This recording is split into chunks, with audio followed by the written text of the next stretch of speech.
हाँ जी दोस्तों, अनप्लस लर्न पर आपका मैं दिल से स्वागत करता हूँ।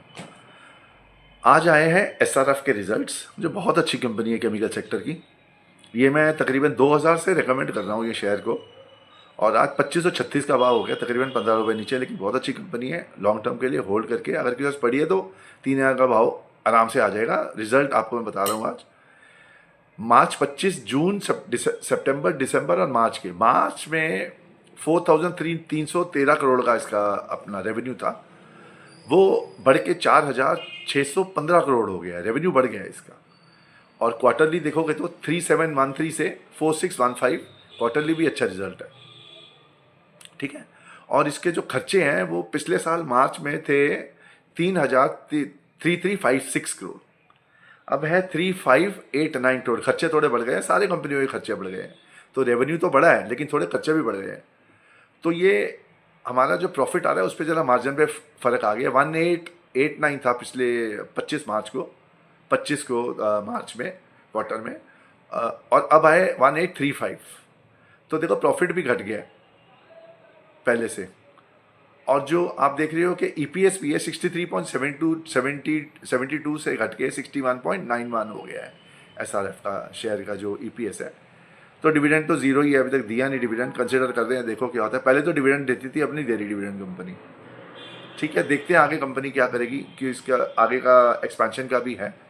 दूसरी कंपनी जो मैं आपके साथ नहीं, इसमें हम देखेंगे इसका रिजर्व्स जो है वो 13,745 हो गए हैं 8268 से।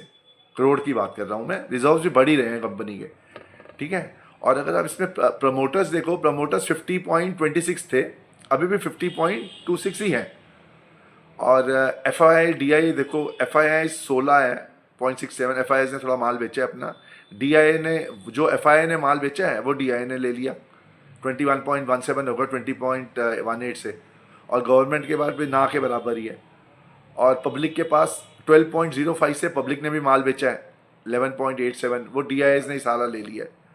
तो आप ये प्रमोटर भी देख रहे हो, प्रमोटर पैटर्न भी बहुत ज़रूरी है, हर क्वार्टर देखना होता है। रेट तो आपको मैंने बता ही दिया है।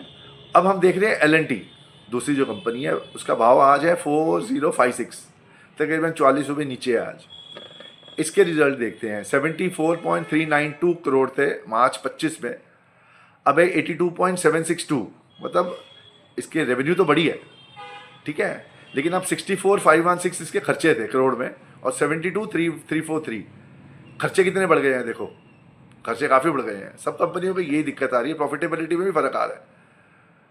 अब इसके 10.419 से लेके जो प्रॉफिट है 18,954 ईयरली तो बढ़ गया है, लेकिन क्वार्टरली भी बढ़ गया है 17.673।